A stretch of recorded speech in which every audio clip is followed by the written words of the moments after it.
Hi, everybody. I hope you all are well. And like I said, I mentioned it to you guys before as well that I'll be doing a live session with Shanera Akram, somebody who's very, very close to me in so many different ways. Of course, you get to meet so many different people when you're working in the cricket field. But I feel like it's important to highlight some really empowered and independent women that are in Pakistan. And I feel Shanera is one of them. Of course, you'll get a chance to ask her all the questions that you want. By the end of the session आप मुझसे कोई सवाल करना चाहें वो कर सकते हैं और हाँ उर्दू में भी कर सकते हैं मैं लोगों का देख रही हूँ कमेंट्स पढ़ रही हूँ उर्दू में भी कर सकते हैं मैं ट्रांसलेट कर दूंगी जो भी वो कह रही हैं if you have any questions you can always ask her. She's doing some wonderful work and I wanted to touch upon that. Of course, like people think कि जी वो Wasim Akram की बीवी हैं, but for me I feel like she's somebody who's contributed much more to Pakistan, and I feel that needs to be highlighted. I mean, we're at that stage where we need to be highlighting all the good work that women around Pakistan are doing, and she's certainly one of them. So I'm going to take your questions right at the end. Abhi to I am literally just waiting for her. Wait. So I'm going to send her a request. Yeah. So waiting to add Shan. I'm looking forward to being. Oh my God! Hi, darling. You look so well. How are you, Shan? I'm all right. I'm good. I mean, I'm as good as we all are at this point in time, I suppose. How are Yeah, you? I'm good. I'm good. You're looking great as always. Super fit. I mean, we keep seeing your videos on social media as well. But Shan, I was just before you actually came into this chat, I was actually sort of trying to introduce you. Of course, people know who you are, but like in a way, how I've gotten to know you. And I was saying that, when you work in the cricket field like I have, of course, you get to meet a lot of people. You get to meet Such a so great many people, different people from cause. from different walks of life.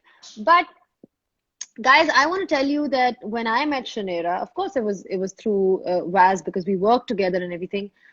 But what really struck me was the passion and dedication that Shan has for this country. I mean, you get to see that you don't get to see that kind of passion and love for the country with everybody that you have here.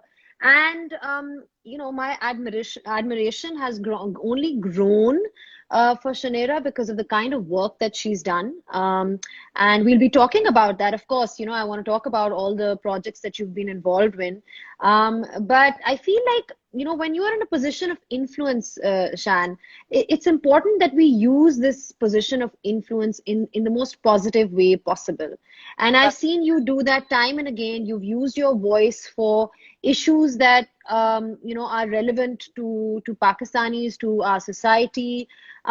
So yeah, first of all, thank you so much for joining. It's a pleasure having you. And I really feel like you have created an identity of your own through the various different kinds of wonderful work that you've actually done. And we've got so many people tuning in. Everybody's giving you their salam and their love. I, And somebody's asking, are you going to interact with fans? Of course, she's going to interact with fans right at the end, though. So we will be if getting your questions. that's me, I will. Yeah, yeah. So, Probably I'll interact with you. I'll just sit back. I'll do the interview. You can questions. They're probably cricket mad questions, probably. But no, actually, today I don't really want to be talking. I mean, we obviously cricket is part of your life, but it's more about you today. So that's what we are. though. It's been so amazing. The last, say, 4 years that I've noticed, or 4 or 5 years that I've noticed you going from, where we've come from on the boundary to now just literally taking over. And I was so such a fan because I was like, I'm going to sit back and watch this girl just fill this this niche that we have, and have see more women in sports and more women out there with the men commentating and doing boundary talks and interviewing, and I just think it's just amazing. I think you've just really shone in that position. Well, thank you so much for that, Chan. I mean, of course, I think like as women, we try and do whatever we can, to contribute in some way or the other. And that's really the thought process behind this chat today is about the contribution that you've done. I mean, I need to ask you this because I see that you're involved in a lot of social work. Of course, we know about your work with Akram Foundation and with so many other projects and initiatives that you've been on board. I mean, is it something that's always been a part of you, or is it something that was more of an afterthought when you moved to Pakistan that I really want to do something for this country? Was it always a part of you to be doing something for people? I'm not quite sure. You could ask my family. I don't know. I've always worked with charity, and always, ever since I was about 22, when I was in PR, I always did work with NGOs and charity events, and I was throwing myself always into some charity project. I worked a lot with juvenile diabetes because my sister had diabetes when she was when she diagnosed when she was 11. So that was really, really important to me. I also worked with the Fred Hollows Foundation back when I was about 19, 20 years old, which I now am one of their world ambassadors, which is just amazing. Go from raising money in Australia to now actually seeing on-ground work in Pakistan. I really believe that everyone's journey, their path is already made, and it's just about walking down that. And I was, I find that if I was walking the wrong way, things would tell me, look, you're going the wrong way, come back here. And when I came to Pakistan, I fell in love with Wasim. I fell in love with his boys, his two sons, Akbar and Timur. But I also fell in love with Pakistan, and the love and warmth I received from so many people who had never met me, that was overwhelming. And I had to channel that. I had to understand it. I was like, I can't just sit back and be someone who does long lunches and goes to fashion parades. And it's not me. I tried it. It's not me. And where I really felt my happiness is when I was doing improving lives or helping people. And then the more people I got connected through Wazim, I thought, hang on a minute, I know this person and this person, this person, this person. I can't just sit back and not bring that all together and do something, incredible. So yeah, I think I just found I don't know what it was, my calling. I didn't want to promote it too much. A lot of the stuff I didn't put online. I didn't put on social media. I only really came about on social media a few years ago. Before that, we were doing a lot of work with the Akram Foundation. And again, you don't have to publicize everything you do all the time. That's not what I'm about. And I had a lot of help. So I didn't really need to go out and grab that help. It was just happening sort of organically around me. But sometimes I do feel like sometimes you do need to highlight what you're doing because you're kind of inspiring other people as well. Remember, like I understand where you're coming from, but sometimes it's good because like I said, you're using your platform for a good cause. So if you're talking about giving out bikes to so many people who have transport issues, or whether it's providing eyesight to people, all the work that you've done is again, it's something that's making a difference in our society. So sometimes I do feel like, yeah, I mean, there is that one notion perspective that, oh, why is she showing it off? Why is she telling people about what she's doing? But I don't know. I feel like if you can do something positive and you are telling people about it, there's nothing wrong with that. Well, a while ago, I remember around the time I had Isla, there was a lot of promotion of people self-promoting themselves, but it was very superficial. And I thought, we need a lot more women with substance. And there was, but they had substance, but the way they were just portraying themselves wasn't it wasn't their best self, I don't think. And a Yeah. lot of grooming a lot of young girls to think, you know, I just need whiter skin or I need to become an actress. So, and I thought, you know what, this needs to sort of change. There's something, the penny dropped, and I was like, no, this is just, I think we need to really sort of start making. Oops.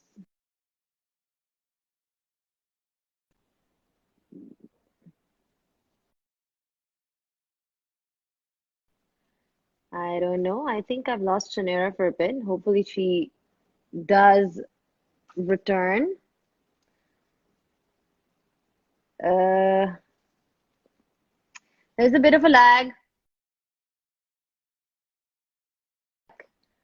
Uh, I'll probably have to send her another request. Wait.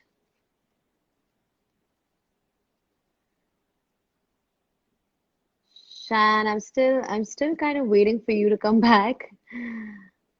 Yeah, sorry, there's been a lag, but I'm sure she'll be back soon. Probably some internet connection issue that we were having. But yeah, it's always great to hear from her, honestly. Like she's talking about we're talking about me using your platform for a positive in a positive way, and that's what we're supposed to be doing, honestly speaking. I don't think like ये है हमारी society में कि क्यों वो बता रहा है कि वो ये काम कर रहा है वो कैसा काम कर रहा है बट समटाइम्स बताना पड़ता है बिकॉज आपके पास अगर एक प्रिविलेज है तो you need to be using that. So let me just try once more and see where Shan is. Oh, there she is. I'll send her again. Yeah. So I've sent, yeah, we're connecting in. So sorry, Hi. else power issues. No, no worries. I mean, we're all used to that. But what I Yeah. was saying is that I think I felt like a lot of people weren't living their best self, and then when Isla was born, I thought we need a lot of really strong role models that Hmm. are good for the country and do good for whatever's around them. And that's when a lot of other people, I didn't say too much, but I spoke to a lot of celebrities and actors and actresses that I'd met, and I was like, please, you know, let people know what you're doing, and they did. And so we've homegrown this great little group. Everyone's doing things now, and that's really, really great to see. But one Yeah. of the Mhm. best things I think I've thrown myself into out of a wide variety of things in the country is I work closely with the NICH, which is the National Institute of Child Health. And it's a 500-bed children's hospital. I've been working with that hospital for about 3.5, 4 years. And it is absolutely free of cost for children in Karachi or in Pakistan. We take everyone from anywhere up north, Sindh, Punjab, Peshawar even.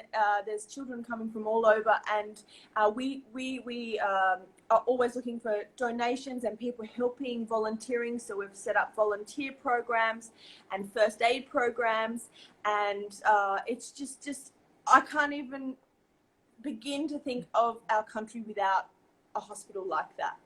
And these babies are coming in with all sorts of problems, a lot of the problems that we could have prevented, which is the saddest thing. There is a lot of death, but there is also a lot of life. A lot of lives are saved. Mm-hmm. And like I've seen you, Shan, with children, and I feel like even I've just seen you with Isla. Of course, she's your daughter, but you have a certain I don't know, certain warmth towards them, and it's almost like it's very natural to you. So I mean, have you always been have you always had a soft side towards children? Like I see you with Isla, and I feel like it's very natural. Of course, you're a mother, but like the way you spend time with her, and like you really spend Everyone, quality time.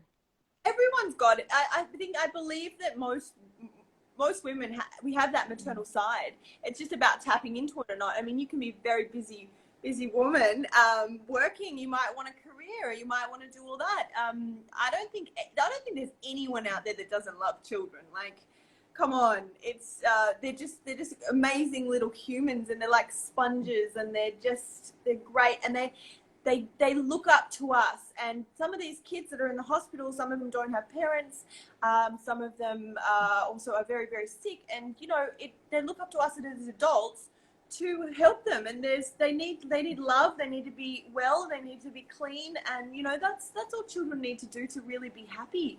I think working in orphanages really changed that for me, because I remember these children, who hugs them and who tells them that they did good today. They're playing cricket, and who pats them on the back saying well done. And that's the thing. I feel like every child needs that. They need that encouragement to become good humans. And it breaks my heart to think that there are children out there that don't get that. Well, what's Isla? How's Isla killing time these days in quarantine? I mean, Knowing she's her, quite a creative child. I see you doing a lot of creative stuff with her. You're always making something, and like I'm seeing all those posts. she's a very creative girl, so she does love. She's both sporty and she's also very artistic. So artistic, I think, from my side, and sporty from Wasim's side, obviously. But she's just a little. She just loves to be alive. She just loves to be a part of the family, and loves attention, like all children. I think I really kind of wish that she would had a little brother or sister with her, but that didn't work. That wasn't in the cards for us.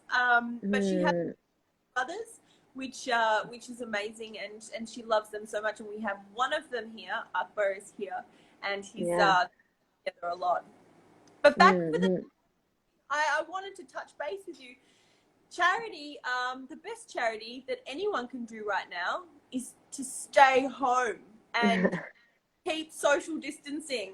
And I'm getting really frustrated at the moment because I'm seeing so many people not adhering to social distancing at the moment.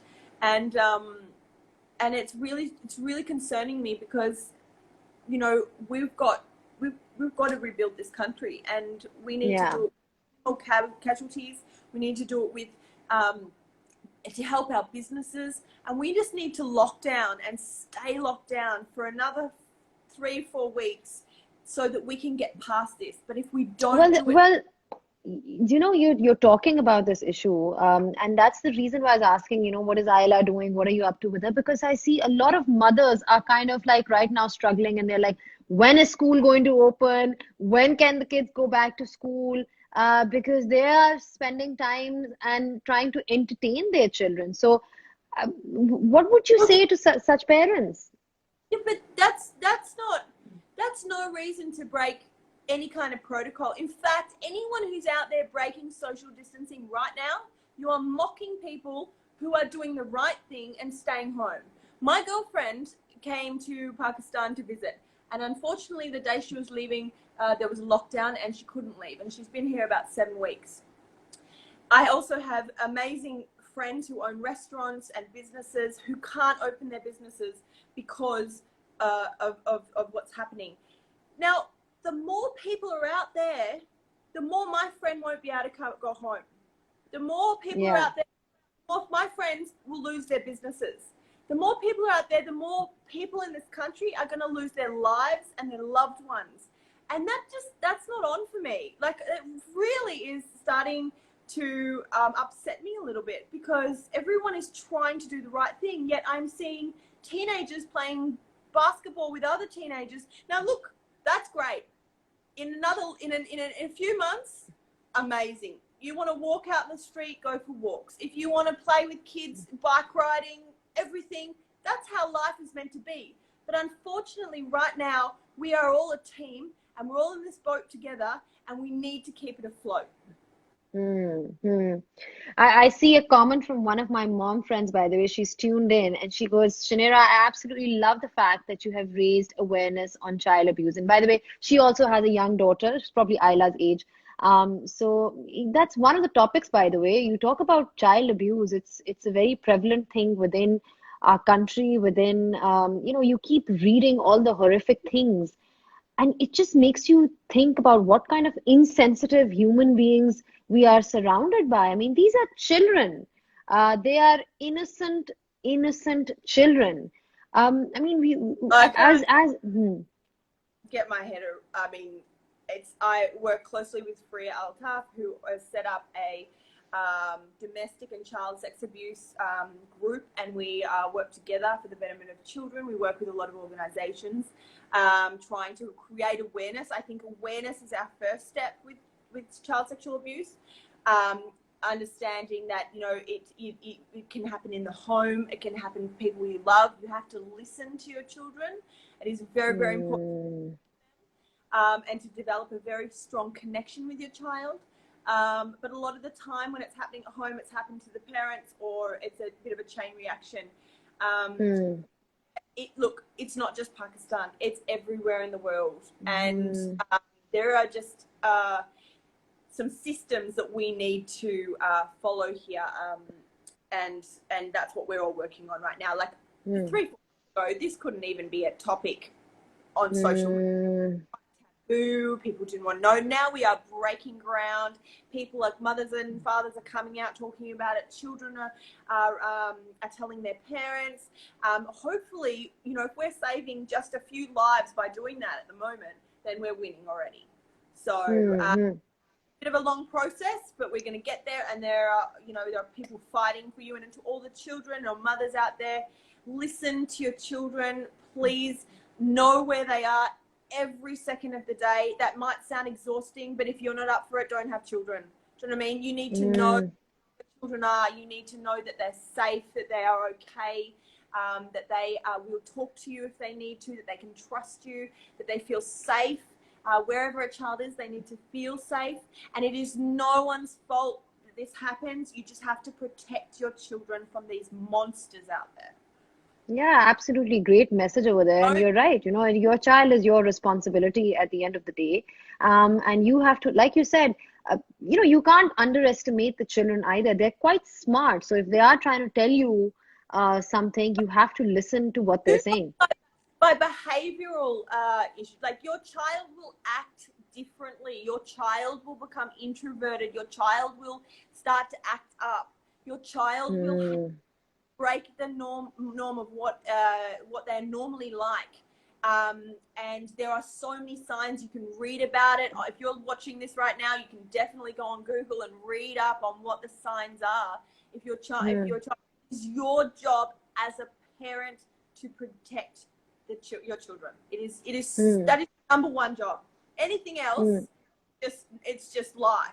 Your job, if you have a child, is to protect that child from being harmed. And don't sugarcoat it. There are monsters out there. There are monsters out there. Lie. Don't say there's no such thing as monsters, because there are. There are. You don't have to tell them, you know, too much, but you have to say, look, you have to be careful of certain people and being alone with certain people. No, very good point. Like you said. You would like. No, absolutely. I 100% agree with you. I mean, I don't have a child, but I have friends who do, and I see, you know, I see that this is something that is very close to everybody. This topic about, you know, protecting their children, and obviously listening to what they are saying and understanding and, you know, acting accordingly. But, you know, another topic that I know that you've spoken quite openly about is the issue of, you know, skin color. I know that that's something that it's a very relevant topic, at least in Asia, at least in Pakistan. And I know all around the world, it's probably the reverse on your side of the world. But why is it like that, Shan? I mean, you talk about it, and I see women are obsessed. They're literally obsessed in getting lighter in our part of the world. They try and wear foundation, which is 10 shades lighter. And there is, you know, there are women who are suffering from complexes because of that. It's not just, it becomes a part of you. I mean, when are we going to realize to start accepting each, you know, ourselves the way we are? Zainab, I don't know. Again, I don't fake tan anymore, but I still make sure I get out there in the sun. Again, I love my vitamin D, all of that, but I still don't feel beautiful unless I have a tan. So, like, I got a lot of heat. I got a lot of praise for that comment and that post, but I got a lot of heat as well. And a lot of people, I think one of the magazines was saying that, you know, I don't understand because there's white privilege, or I don't even know what that was, to be fair. I really didn't know what that was, because that didn't even enter my mind.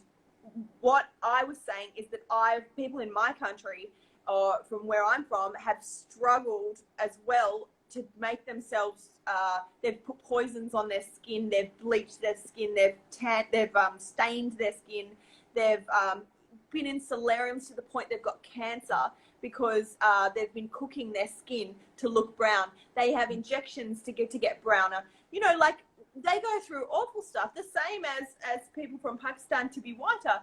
And everyone was saying, oh, because I act like, you know, vacation tan is different from having white skin. I don't think they missed the point completely. What I was, you know, women find things beautiful, and we try to do what we can to do what we think is beautiful. But really, when I thought about it, I thought, okay, we need to be a little bit more educated on our bodies and on ourselves, because the more happy you are on the inside, the more you don't care what's going on out here. Like, yeah, you like to brush your hair and maybe put a bit of lipstick on and look nice, but you don't get obsessed with it. So the more you are occupied with work, study, educated, the more happier you are within yourself, the more no one can tell you what's beautiful, what's not. You'll just feel comfortable within yourself anyway. And that happens. You feel you're stronger. Women get incredibly strong, especially in their late 30s. We can be quite insecure in our 20s, and that's maybe when a lot of, I don't know, ask the face creams.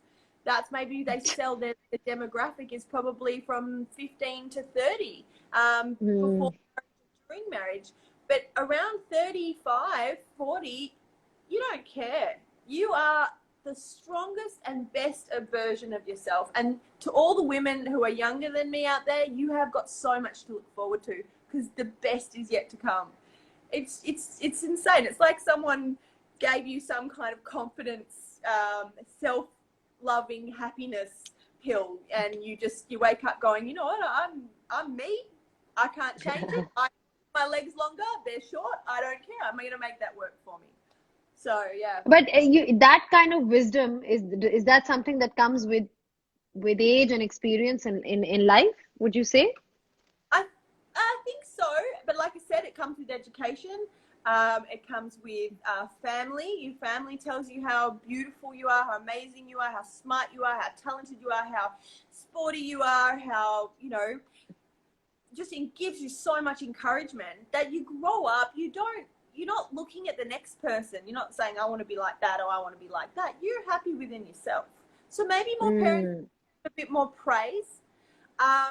The white privilege thing, I understand what that person was trying to say, that they were thinking that there's a class system with who's got whiter skin. They might get served food faster, or I don't know what they were trying to say, how it was that's a thing, right? And then I don't understand. I don't really understand that, because I haven't been brought up in that, but that wasn't where I was going with it. If someone is treating someone any less because of their skin color, that's not because of that person's skin. That goes on those horrible people for doing that. And I feel like we're absolutely. But the more we're opening up as a country, the more we're talking about things, the more stronger we're getting. We're eradicating that train of thought anyway. That's the days in the past. It's still happening, but we are doing everything we can, like talking right now, like being ourselves, to get rid of that train of thought, because that's it. It's not natural, and it's not right. And you know what? I'll only give that little girl who got treated differently from her skin color more strength to come back and go, you know what? I'm better than that. And we need to give those people.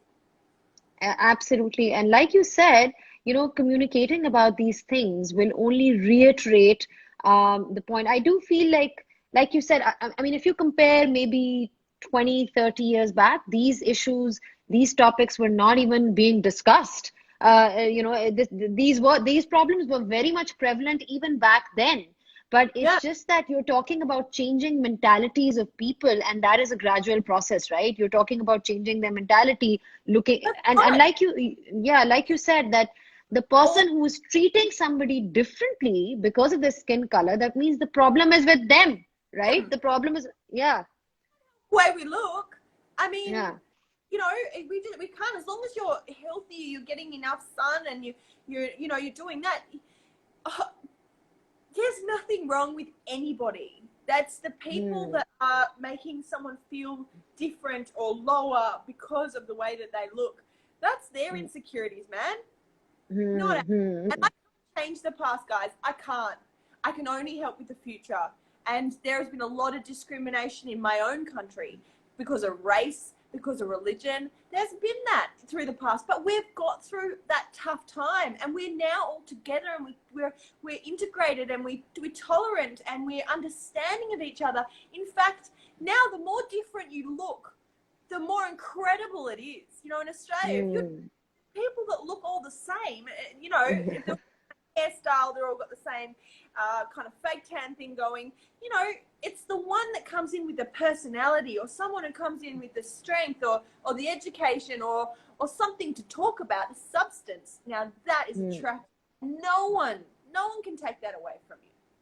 Yeah, and like you said, one of the things that is important is it's not your skin color or whether you're fairer or darker, but I have to say, if we're just talking about the well-being, fitness is something which is extremely important. I mean, your skin automatically glows, and you talk about women are obviously concerned about their skin and how to take care of it and everything. And I know that Right, you that's are. right.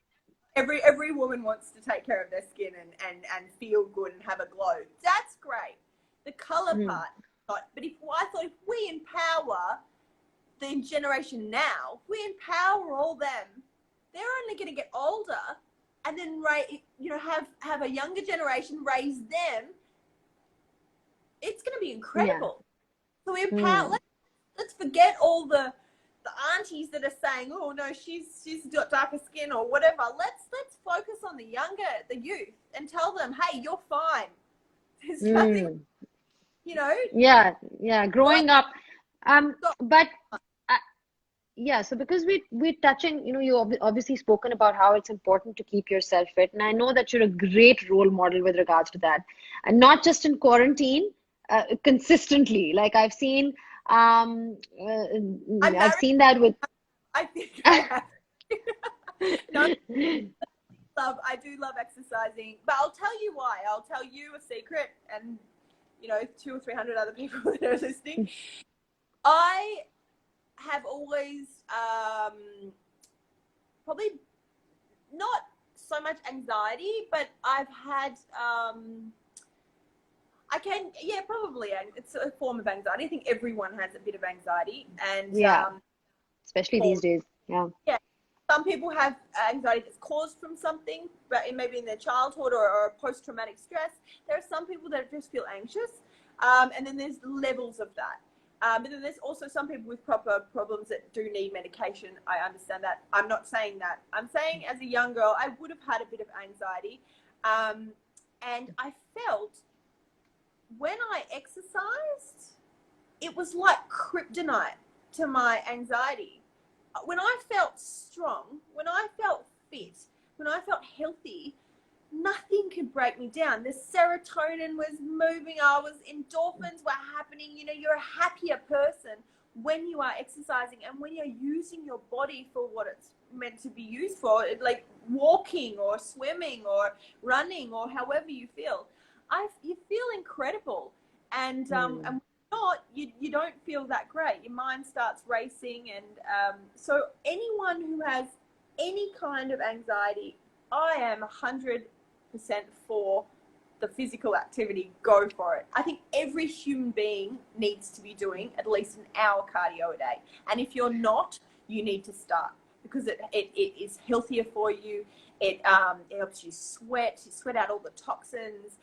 You feel good, you feel strong, you feel no one can tear me down.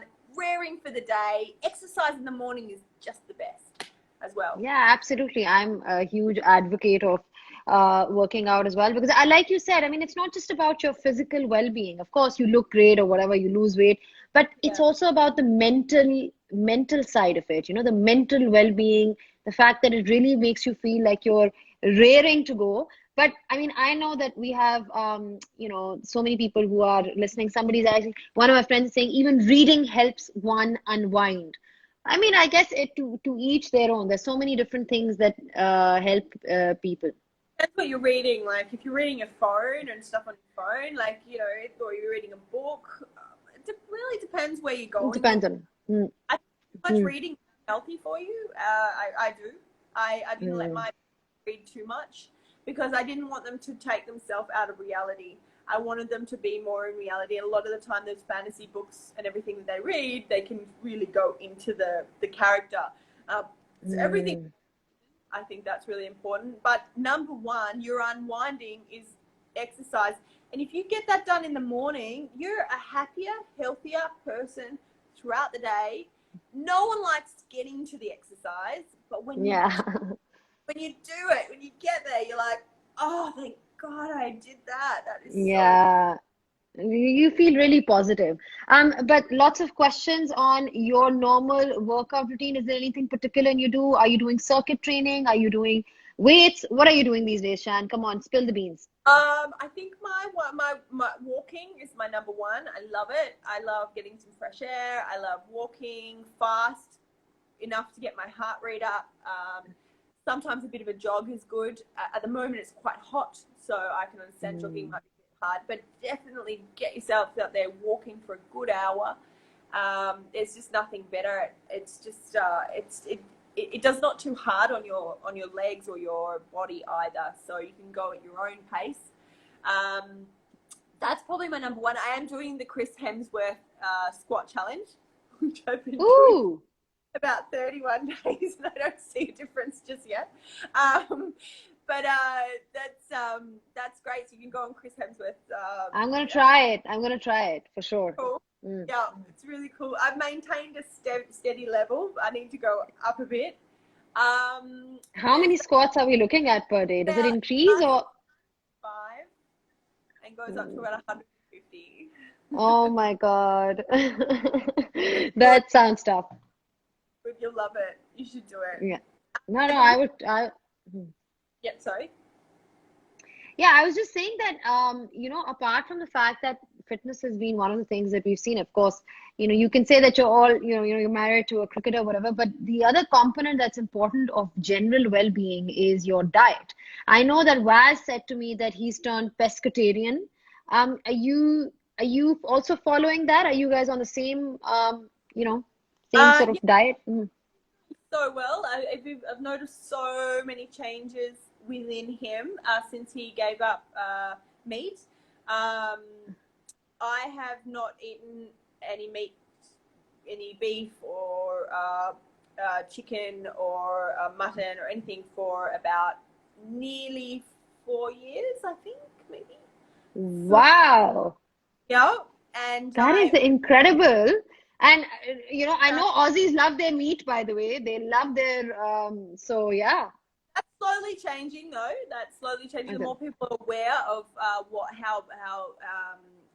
what meat does to your body, it's if you've got any just with diseases and anything from cholesterol to blood pressure, everything can also be related to your diet. And I think that's changing a lot. Melbourne is one of the fastest growing vegan places, I think, at the moment. Wow.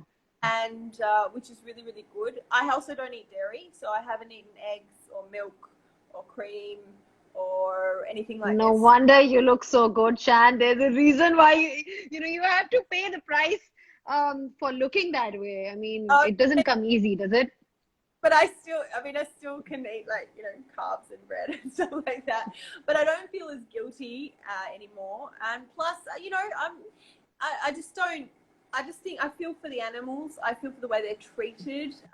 Maybe it was different back when you know, generations ago, but now they're mass farmed and they're, you know, treated so badly. And I think if that little animal who has feelings is treated like that, that would be toxic to eat.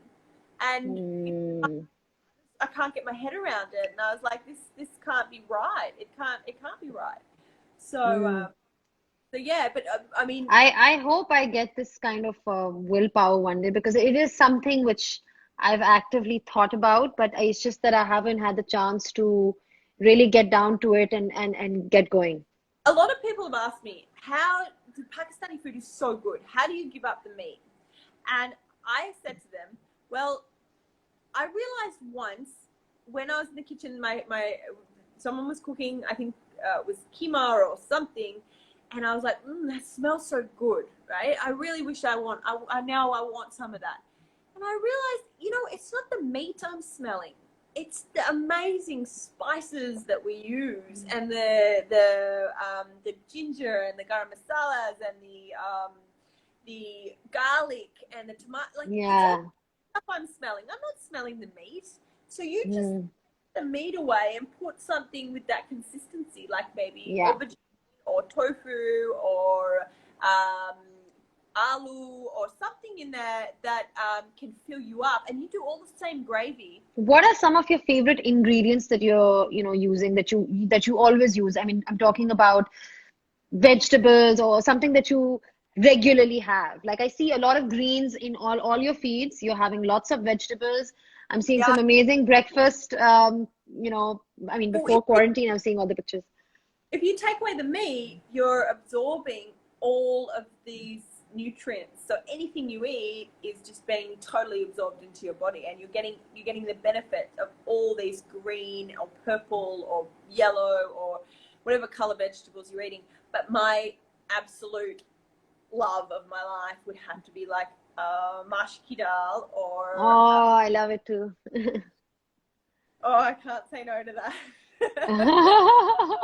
Spices, it's got what I want. I have it with the naan or a roti, and oh, it's so good. You know, I had coming back from Chichawatni, and I'd spent 3 or 4 days out from the Fred Hollows Foundation, about 4 hours outside Lahore, in this beautiful little town called Chichawatni that the Fred Hollows had set up this eye camp. So people were Yeah. doing like 9 operations a day from the surrounding cities, restoring eyesight to people. So these people Amazing. were blind for 10, 20 years, and we found them, and we did a 45-minute operation to remove their cataracts, and they saw again the next day, like 24 hours later. It was so amazing. It was one of the most beautiful things I've ever seen in my life. And we drove back. I'd been up since 8, 7 in the morning. I hadn't eaten all day because we were working at the hospital all day long, and drove back to Lahore. And we had to eat something quickly before we got on the plane. And I said, let's have some bandu khan. And these 2 or 3 people that I were with were meat eaters. And I said, we're not having meat. We're going to have we're not going to have any products inside. We're going to have a mashki dal and a chari mash. And, Ooh. and we ate it, and I said, just have that. And they said, but that's a side dish. And I said, just try it. And we were also hungry, and I converted them after that. They were like, I said, see, it's not, you think that you love that meat dish, but just if you can replace it with a vegetarian dish, try it. Filled them up, and they were like, you're so right. We don't need all these meat dishes to make us happy. It's only doing harm to our bodies. But if you have more vegetarian dishes, you're not going to miss the meat. You're really not. I know. mean, exactly. That's what I'm saying. Most of the Aussies that I've met, of course, now maybe the trends are changing. But they were like, oh, we can't live without our meat, meat, and it's all about steaks, and it's all about, sausages and chicken wing, like everything is meat. having grown up, my whole barbecue was.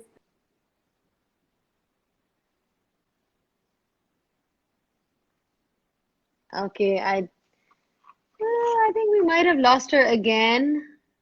I'm still trying to see. Oops. It's kind of got stuck. As you know, the It cut out again. I want to say I miss meat too. I miss meat too. But I just know it's better for me not to have it. well, I'm gonna I'll probably message you for a few veggie recipes. Yes. Yeah. I don't know how good I'll be at that, but I'm definitely going to message you for some recipes. Just at least try, like at least I'll see how I feel about it. But I can't promise right now because I don't think I'm in that state of mind. So tell me, are you guys watching something? Are you guys, I know everybody's watching Netflix, but is there some way, do you guys do anything to unwind at night and just, chill and Yeah, we Wazim's always on and some other kind of series. So I'm catching up or watching or relaxing. I just finished Peaky Blinders, which I loved. It was so oh amazing. Rewatching Stranger Things. yeah. But yeah, just doing board games and card games and things like that. Just stuff that you never really get a chance to do. I've really enjoyed it. But before you were talking about women in sport, I just want to say also to any mothers or fathers out there, please, please, please let your child play sport. Please. If they kill them, please take them out for cricket, hockey, football, even just a walk. Let women, because women who exercise are stronger women. It's a very good point you make, and I want to touch upon that. I mean, there is still, of course, we live in a privileged way where we don't know what. Of course, we're trying to be positive and talk about all these issues, but these are real issues. I mean, some of the things that people talk about is why should we send our girls to play sports? I mean, people are going to be ogling at them and looking at them, what they're wearing. I'm talking about a mentality that very much exists in Pakistan. Parents are not comfortable sending their girls to play sports because of various wrong and false notions that they have. Whereas now we are seeing a Sana Mir, we're seeing a Bisma Maroof, we're seeing so many, and other sports as well, Mahur in badminton, so many other girls who are doing well. So that is a mentality that needs to change. We're living in different times, and sports is good for you. Like, this is what people need to, mothers and parents need to understand that.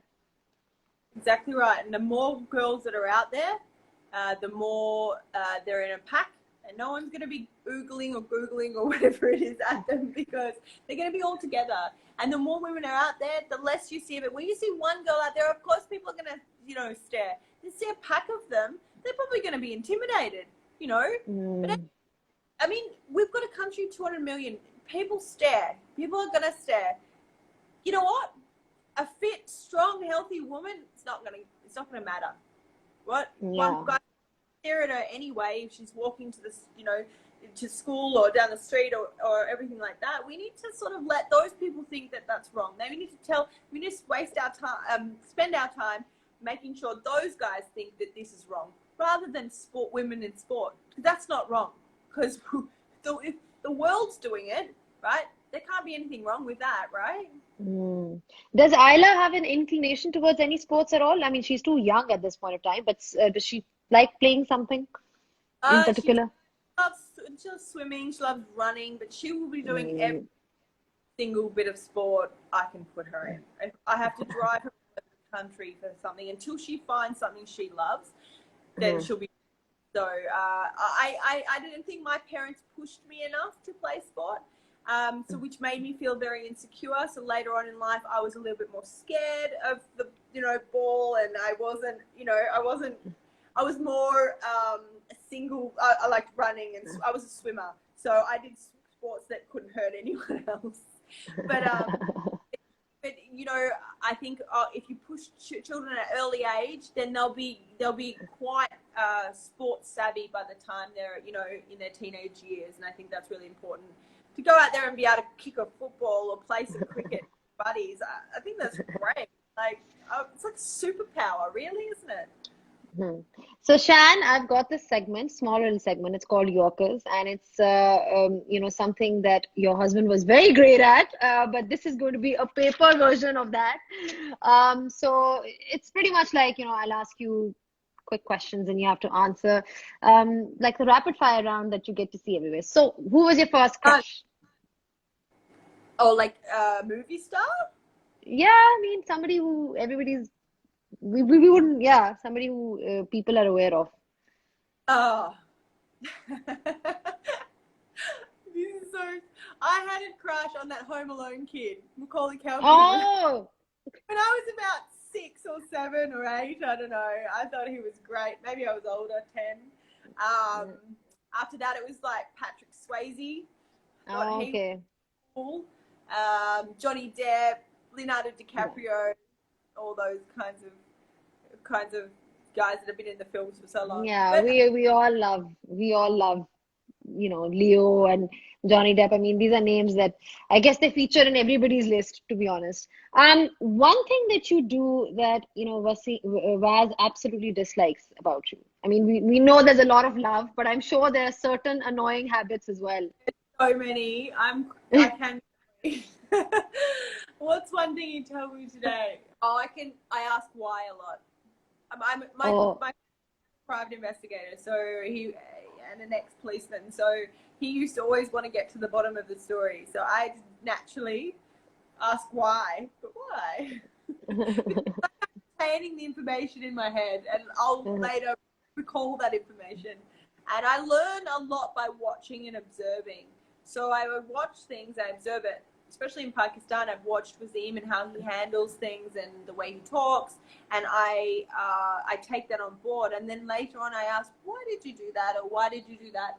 Mainly because it's very different from maybe what I would have done, or so. Yeah, I ask why a lot, and I get into trouble. well, I don't think that's a bad thing though, Shan. I mean, it just shows that you've got a curious and inquisitive mind. You just want to learn, you just want to know things. There's nothing wrong Yeah, in that. But I I can want, imagine it being you know, annoying for a spouse. I can totally imagine that yeah, because I'd probably get the same from my husband as well. You know, the amount of times I'm like, yeah, but why do we have to do this? Or why is this thing like that? But you know what? Strong, independent women who have a mind of their own, they will always ask questions, and oh they yeah, need to know that this is what they signed up for. I've So, all up to. I'm not going to change. That's who I maybe reserve a few whys, but it's still going to come out. And yeah, a lot of the time, it's coming from a good place. So yeah, of course. yeah, Mhm. I've had so Um, much to read since I've been here. So much information, so much cultural differences. Pretty much everything I've learned the way to do things is a complete opposite here. And then I try to understand both sides, and then I make my decision in the middle to meet the both sides. And I think but no, that it's not right. I am going to talk on that. Or okay, I understand why they do that. Okay, I get that. That I'm not going to touch. Do you know what I mean? I know. You're trying to reach a decision by weighing both the sides and seeing what makes more sense to you, right? Yeah, exactly. So the next one was, what is one thing that Waz loves about you? I mean, I'm sure there are lots of things, but the one thing that really attracted him to you as a person. Oh, I don't know. You have to ask him. Um, Must be Probably something. I I always found him so funny. So I was always laughing, and we always laughed at each other and we never took each other seriously. So, and we still sort of don't. So we banter a lot. There's a lot of banter, and I think he liked that innocence about me and the fact that I didn't know him from before. I didn't know who he was. So there was no prerequisite. There was no, you know, what's it called? you know, there's no other You took him like a person, just another person. meaning to me meeting him. It was just purely because we enjoyed each other's company, and I think he liked that. Have a break from being who he was and actually just be himself. Did you not follow cricket at all before, or I mean? No, I do now. I absolutely love it, and I'm completely obsessed with it, like everyone here is. And how can you not? It's part of our life, and if you're in Pakistan, it's the feeling you get when we've been deprived of it, and now it's come back, and just being a part of that movement, and that you can't not rejoice the game, and you can't not just put everyone involved up on a pedestal and go, yes, well done. It's a part of this country, and it's so great to be living through this period. But before, no, I didn't. I knew who certain people were, but I wasn't. I was a football girl. Football girl, right? Your favorite current dish, food dish that you love eating? Dal. Every kind of dal. Mash ki dal, chari mash. By the way, I also love dal. I have to say, if there's one thing that I could have every single day, it would be dal. Come on. Yeah. It's probably that. Dal. I don't know. I mean, I feel like it's just, there are things that you get sick of. It's just one of those things that you never get sick of. There's so many different versions of dal, and every time I have it, I feel like, yeah, I mean, maash ki dal, moong ki dal, pata nahi, kaun si dals, so many dals that we love. And don't you think that every dal is different from every? It is, absolutely. Like, you get the same dal, so it's like, you can rate that dal. No, I'm not going back. Love that dal. My dal's great. Your dal's good. All right. Tell us, like, do you have any funny story from the time you guys met, or anything in particular that kind of stays with you? There's always a moment with your partner that always stays with you, something funny that happened or something iconic. Yeah, but you just got married, so you have a lot of probably iconic things. There's a lot of years here now. So I've had babies and, moved countries, so I'm forgetting a lot.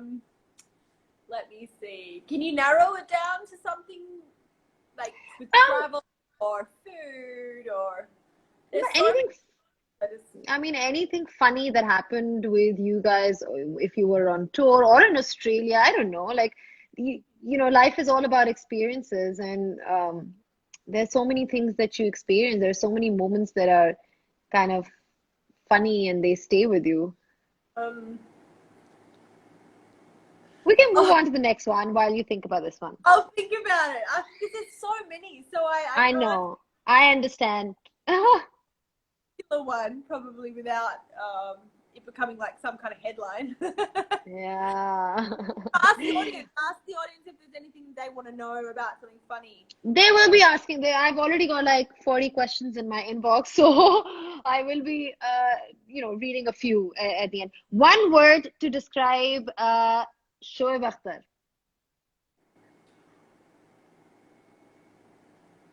Oh, don't do that to me. Come on, we gotta have a bit of fun. Funny. I really think he's funny. He sometimes ha funny, sometimes not ha funny, but he's just a funny guy. He is funny. He's a character. He is a character. That's for sure. Yeah.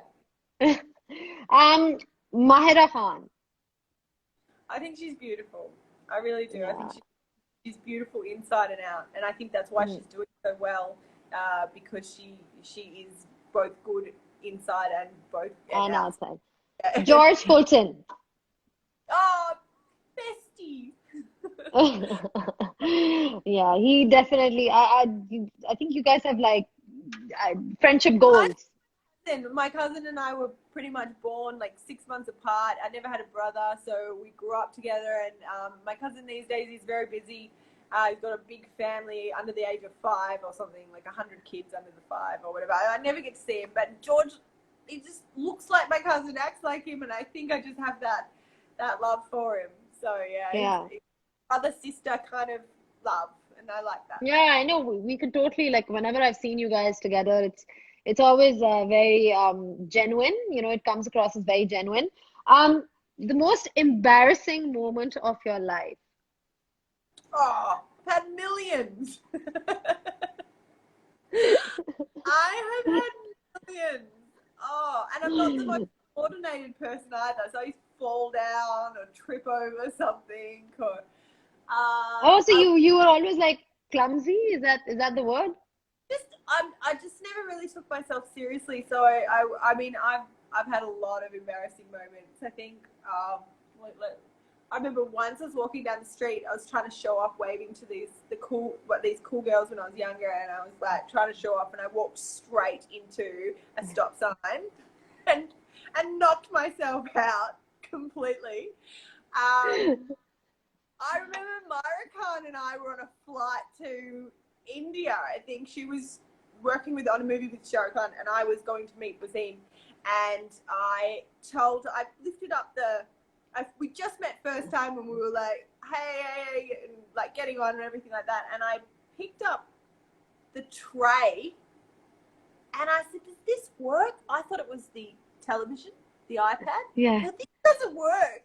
This is Oh, it terrible. was just a food tray. And she goes, that's the tray? And I was like, oh, I didn't even look. That was kind of so I do this stuff on a daily basis. This is Yeah, well, but that's hilarious actually. I mean, you're making people laugh, so there's nothing wrong with that, to be honest. All right, we're just gonna I know that we're kind of running over time. We're just gonna take a few questions. My inbox is like flooded with so many questions. So I'm just gonna take yeah. Billionaire Bob is actually asking, does Shanera ever get tired of cricket talk? No. Oh, I'm not talking on cricket all the time though. So when I do, I want to talk about whatever I'm passionate about. If I know the players, I'll talk about that. But Wasim and I we very, very rarely talk about cricket at home. Abdullah's asking something to say about people suffering from depression. How do they deal with that? All I can say is, Zainab, my husband's calling. He's saying you're just taking me too long here.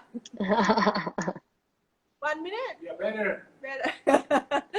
Hi, Maz. I'm not a doctor. I'm not someone who I've had bits of depression in my life, yes, but I can't comment it because I'm not living with it at the moment. I can imagine it would be a seriously scary and tough place to be indoors and suffering from depression also whilst being in a house, especially if you're not enjoying the environment you're in. If that's the case, try and do as much exercise as you can. Keep thinking positive thoughts like this will be over. We will beat this. We will come to an end and you will be able to go outside. Get as much sunshine as you can. When I am like I cannot function and I'm crying, I'm hormonal or whatever, my go-to is the sun. I sit in there. You don't have to put your face in if you don't want, but just get a little bit of sun on your body, heat on your body, and that always helps. Sunshine definitely helps. Fresh air helps. But if you can get online and maybe read or talk to somebody to make yourself feel better, I think that would be the way to go. Definitely talking it out helps. Thank you so much, Shan. I'm not gonna, keep you here. I'm sure you've got one more. More embarrassing things. No. I think we're good. I think it's been a great chat, Shan. I hope you've enjoyed it. We've got some great feedback coming through as well. It was nice to kind of just talk about different things in life. I mean, so many social issues that we are dealing with. It's a testing time for, I guess, everybody at this point of time. But all the positivity that you radiate through all the work that you've been doing, and just the messages that you put out. I always feel like I said, it's just great to have somebody who can use her influence in just the most positive way possible. So thank you so much. Remember, like, to everyone out there, I've chosen to live in this country as well. I'm not here because I'm forced to be. I'm here because I want to be. I'm with you guys. I am supporting of everyone. Anyone who is treated differently, or anything I see out there that is not right. If I feel that I'll say something, I will, and I'm doing it for you. I'm doing it for everyone in this country, so that one day we can live without the problems we don't have to have. Yeah. Country has problems, but a lot of them we don't have to have, and it's because of mentality, it's because of the culture, and we just need to modernize it and band together. Being women in this century, this decade, is insane, and being women in Pakistan, we are so strong. We're in one big club. We're all together for each other. We don't tear each other down. We band together, and it'll be amazing, and we just got to keep at it, keep positive thoughts. But most of all, guys, stay home. Please stay home. Do not risk it. Do not risk spreading this horrible disease, virus. It's going to kill our economy. It's going to kill, the way we knew life before. It's going to really put us into a really bad place, and we don't want that to happen. So if everyone does their job, stays home, locked down, don't go out, don't see anyone, just for a few weeks, we will flatten the curve. Absolutely. Thank you so much for your thank you so much for your thoughts. You literally, whatever you said is absolutely correct, and people need to follow that and understand the gravity of the situation. This is the need of the hour. So yeah, thank you so much, Anne. I'm gonna let you off. You're probably getting looks from Waz that you need to get off and go back to your mommy duties. You're also getting a lot of love, by the way, from India. I'm reading so many questions, so many comments, and so many more. But yeah, keep your positivity, guys. Stay safe. Give. Stay at home. Hi, Waz. Great to see you guys. And yeah. Yeah, वो हो जाता है ना. You know how it is. You know how it is. We actually was. You would like, we spoke about so many interesting things that had nothing to do with cricket. So we really enjoyed it, right? Oh my God, she is just an absolute darling. I mean, you're lucky to have her. So A few of them, they're really fun. Actually, that's the that's ever happened to us, having her. Okay, enjoy your time with Inchan. I'm gonna message you for that green diet recipe or something that I can at least try and move towards whatever we've discussed, because I do think it's important. If I write it for you, and make a challenge for you, will you do it? 10 days? Absolutely.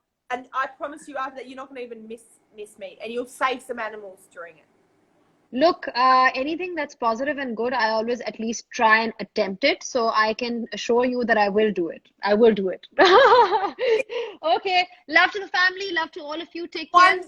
From one dal lover to another. From one dal lover to another. Oh, and on that note, I'm going to go and have some dal for dinner. Bye. Bye. Stay safe. Stay home. Yeah. Yeah, so guys, that was Shan for you, and it was really nice of Wasim Akram as well to give a wave there with Ayla. I think I keep talking about this, so I can switch to Urdu as well, कि इतना important होता है हम लोगों के लिए कि जो हमारी एक position है और एक privilege है, उसको अच्छे तरीके से इस्तेमाल करें, कोई अच्छा मैसेज दें. क्रिकेट की तो शायद बातें कम हुई थी, लेकिन जनरल बहुत से ऐसे इश्यूज थे जिसके ऊपर हमने बात की, and I feel like she's doing a great job. She came into Pakistan by as Wasim Akram's wife, but she has an identity of her own now because of the work that she's done, and she's just got such a pure and golden heart, and we do need people like that. और दाल की बहुत बात की है, दाल बहुत पसंद है, हम सबको बहुत पसंद है, और क्योंकि हम दाल की बात कर रहे हैं, मेरा ख्याल है 8 बज गए, and it's probably time to go and eat some dal, because that's something that's always made at least at my place. So yeah, thank you so much guys. आपके मैं comments पढ़ रही हूँ, काफियों के मैंने comments पढ़े हैं. Mazhar, I read your comment as well, you were there. और बड़े अच्छे अच्छे comments हैं. अब्दुल्ला, मेरा YouTube channel जो है is already there. Hi Huma, I hope you guys, I hope you enjoy the chat with Shan. I'm missing seeing you, of course, because you know, I get to see you guys whenever I come to Karachi. Unfortunately, Pakistan में हालात ऐसे नहीं है कि we can travel, but I'm sure that if we stick together as a nation at this point of time, there will be a time when things will normalize. For now, you know, just stay productive, try and contribute as much as you can, whether that's in a charity form, whether it's using your platform in the right way, and stay healthy and stay safe. Bye bye.